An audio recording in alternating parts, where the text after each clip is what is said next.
Art style debates in the Halo community are nothing new. Since the birth of man, Halo fans have argued over which era is best, and slowly devolved until they slither back into the primordial soup. Only this time, they're incredibly opinionated over a dumb spaceman game where the midgets shriek like Alvin and the Chipmunks being put in a microwave. Because of this, most discussion on the dreaded art style debate has been exhausted, mainly because most attack it from the angle of Bungie versus 343 versus Ensemble versus whoever. However, there is still discussion to be had.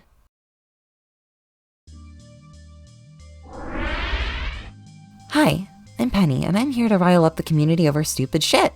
This time, it's about Spartans, and more specifically how they are presented throughout Halo media. Throughout Halo, the Spartans have had varied depictions, in particular their Mjolnir-powered assault armor. I'm not talking about the make and model, though. Today, this is about Spartans as a whole, or as a team. We're going to be talking about uniformity versus individuality, or in other words, military realism versus traditional character design sensibilities in the way a Spartan will express themselves.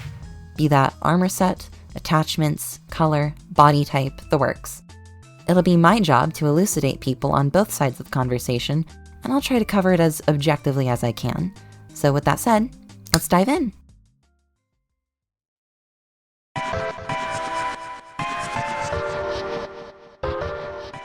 First, let's explain uniformity. In a few instances over the 20 years Halo has been around, Spartans are either shown or described as being totally identical, with little to no variation in armor, kit, or body shape.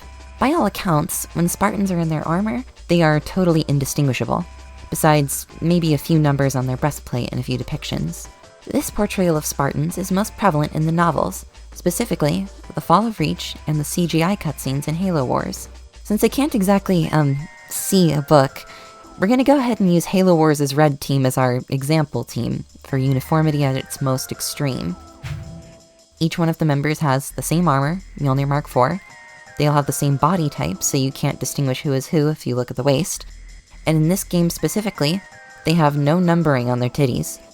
The only one you can tell apart is Jerome, due to some distinctive red markings on his armor.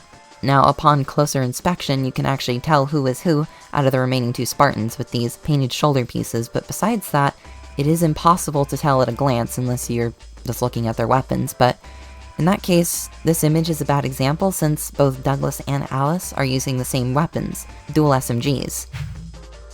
So, what's up with that? Simple. Realism.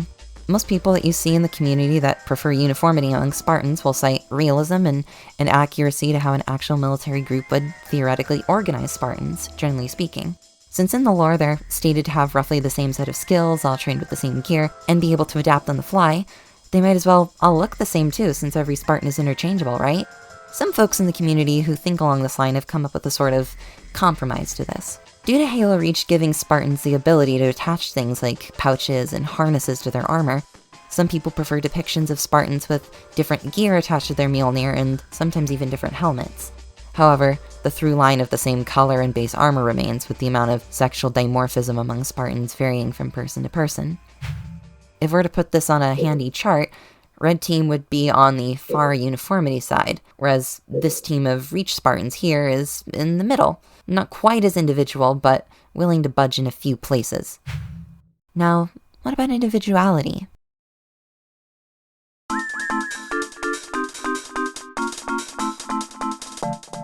Individuality among Spartans has, in some major way, been a thing since the advent of Halo 3's multiplayer. Though the canon of the multiplayer modes is dubious at best pre-Halo 4, it's safe to assume that the armor and color combinations in the multiplayer could theoretically be applied to Mjolnir Mark VI, even the wacky ones like Hayabusa here. Though Spartans wouldn't definitively look different from each other in a piece of media until the release of Halo Reach. We'll get to Noble Team a bit later, so let's keep moving down the timeline. The next major team of Spartans we'd see is Fireteam Osiris in Halo 5 Guardians, who maybe look a little bit more individual than last team we looked at. I don't know, they seem a little bit, If I were to silhouette the whole team, I'm sure that most of you could tell them apart by their vague shape alone. In this way, Fireteam Osiris follows the traditional character design rule of keeping characters distinct and matching their appearance with any discernible personality traits. Bucks an ODST, Locke's a sneaky boy, Tanaka's bland, and Vale's an elite weeb, and you can see all of that in their armors. So innovative! Anywho, There isn't really anything that ties these designs together other than maybe some of them are a bit busy looking. Even then, Buck and Tanaka have smoother plating and simpler shapes than Locke or Vale, so the only way to tell they're on the same team are these Osiris logos you can spot on each of their armors. However, much like the Uniformity camp, individuality amongst Spartans can spawn some issues. Since the individual character designs are so concerned about conveying that particular character's personality or role in the team, they can often lose the narrative of the whole team, so to speak. Because of that, teams may appear as seemingly unrelated characters strung together with nothing acting as a through line to link the members together. Instead of looking so similar they all look the same, they're the exact opposite. They look too different, and because of that, they don't look like a team at all. Now, what is the argument for this camp of the community? Well, being able to tell apart Spartans from a glance is simply more convenient for the viewer, as well as allowing both fans and developers alike to make cool designs without having to be weighed down by arbitrary rules of realism. Basically, girls just want to have fun. Go slay, girly pop.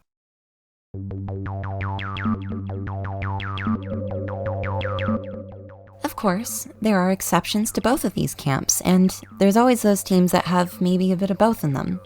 Take, for example, Noble Team. They use the same base armor, that being Mark 5B, and generally lay in the same aesthetic as each other, but besides that, they're free to choose their armor color, attachments, helmet, etc. It lies within the realm of relative realism, while still giving each other a unique appearance for players to latch onto. Other teams, such as Blue Team, can have the same general shape and maybe some details carry over across each armor set, but proportionally look far different depending on the user's role in the team. Kelly is different from Fred, who's different from Linda, who's different from Chief. They have the same distinguishable silhouettes of Osiris, but still have a through line of various things like similar shapes, details, and so on. If we were to go back to the scale I showed earlier, they'd place about here. Pretty individual from one another, but they still look like a team that was meant to be together. Now, with all this being said, what's the best option?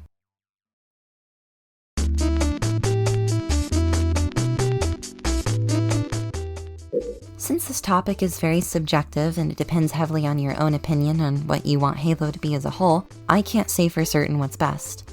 That part of the discussion is left to you all to figure out, be it in the comments or on some other site.